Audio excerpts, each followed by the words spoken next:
압수수색 당연하다 이런 식으로 씁니다. 이거 말할 것도 없이 조선일보 사설이 잘못 쓴 거죠.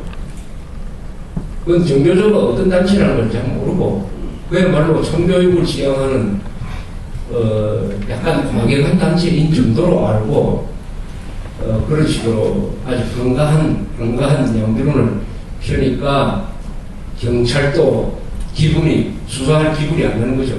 이럴 때는 경찰을 적극적으로 응원을 해야 되는데 그게 찬물을 끼얹으니까 그것도 조선일보 같은 보수 신문이 나서서 이렇게 하니까 속된 말로 해서 김이 새버리는 겁니다. 경찰도. 그래서 경찰이 이렇게 무력화된 데 대한 책임은 정부도 있고 언론도 있고 여당도 있습니다. 그러니까 이게 좀 난감합니다. 어떤 경찰의 이런 점을 비판하면서도 한편으로는 또 경찰을 동정을 해서 경찰을 옹호해야 되니까 좀 고민스러운 게 있습니다.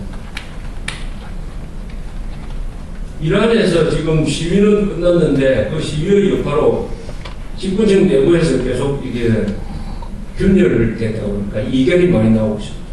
일부 그 이란 선거자들이 선거서를 발표를 해가지고 지난 부정선거를 규탄하기도 하고 제2인자인 전 대통령 라프산자인이라는 사람이 공개적인 석상에서 상당히 불평을 하고 있고 해가지고 이 거리에서의 시위가 권력층의 균열을 만들고 있는 느낌이 듭니다. 그래서 이번 시위 때문에 당장 정권이 무너지진 않겠지만은 이란이 그 시위 이전 상태로 돌아갈 수는 없다. 돌아갈 수 없는 다리를 걷는 것이 아니겠느냐 이런 식으로 지금 평가를 하고 있습니다. 지난 일주일 동안에 들었던 말씀 중에서 의혹이 될 만한 두 개를 하나 소개해 드릴까 합니다. 제가 다니는 교회 목사의 설교 중에서 나온 이야기인데 탈무드에 유대인들이 잘 읽은 건 유대인들을 노노죠. 노노 이런 게 적혀있대요. 슬기로운 사람은 배우는 사람이고 강한 사람은 절제하는 사람이고 부자는 감사하는 사람이다. 이런 말이 있답니다. 한자로 하면 지자는 배우는 사람이고 강자는 절제하는 사람이고 부자는 감사하는 사람이다. 어떻습니까 이 말이? 슬기로운 사람은 배우는 사람이죠. 금방지게 내가 많이 안다. 이 좌익들을 하듯이 무식한 것을 모르는 무식이 가장 무식한 건데 지자는 슬기로운 사람은 항상 자기가 부족하다고 생각하고 배우려는 자세를 취한다. 그 다음에 강한 사람은 절제를 한다. 힘이라는 것은 이거 한번 써버리면은 이게 그 뒷감당이 좋은 거죠. 그래서 힘이라는 것은 어떻게 보면 서지 않을 때 가장 큰 힘이 있는 것입니다. 미국이나 소련이나 핵무기를 가지고도 서지 않았잖아요. 서지 않았기 때문에 영향력이 지금도 유지되고 있는 거 아니겠습니까?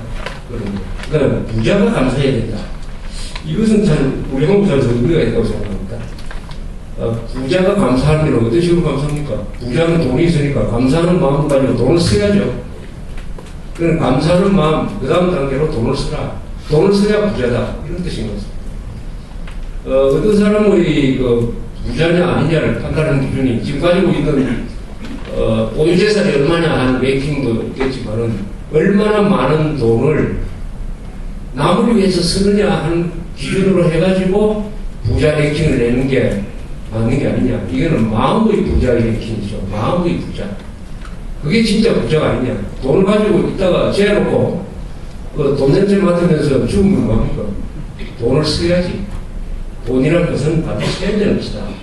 그것도 남을 위해 써야 되는 것이다. 나라를 위해 써야 되는 것이다. 소외된 사람을 위해서 써야 되는 것이다. 논어에 나오는 이야기 중에서 저는 두 가지가 가장 오늘 이런 사회에서도 적용된다는 말을 두 가지를 저는 기억을 합니다. 군자와 가이부동. 군자는 다르더라도 화합하는 사람이고 소인은 동의불화. 같으면서도 불화하는 사람이다. 요 말을 하나 하고 그 다음에 부자가 겸손해지는 것이 가난한 사람이 원한을 갖는 것보다는 부자가 겸손해지는 것이 그것이 더 쉽다. 부자는 겸손해지기가 어렵고 가난한 사람은 원한을 갖지 않게 되는 그런 마음이 갖기가 어려워. 그러나 둘 중에 뭘 해? 부자가 먼저 겸손해져야 된다. 그것이 가난한 사람이 원한을 갖지 않게 되는 것보다 더 쉬운 것이다. 더 쉬운 것을 해야 된다. 부자가 먼저 가난한 사람을 도와야 된다. 이런 얘기죠. 그와 관련돼서 마침내 이명박 대통령이 자기 재산 300몇 억을 이제 사회에 환원하기로 했다고 합니다. 좀 늦은 감이 있지만 그것도 참 좋은 일이라고 생각합니다. 그 300억이라는 돈을 얼마나 아꼈겠습니까? 그러나 그렇게 대통령이 되고 나서 그 돈을 사회에 돌려준다는 것은 그렇게 따른 혜택이나 이런 걸 생각한다면 정말로 지금까지 어떤 대통령도 하지 않았던 일입니다. 오늘 주제는 주로 간첩, 첩보 뭐 이런 건데요. 이게 간첩, 첩보 뭐 이런 거 하면 주로 소설하고 아니면 영화죠. 영화 중에서 간첩, 첩보 영화 하면 뭐가 생각하십니까?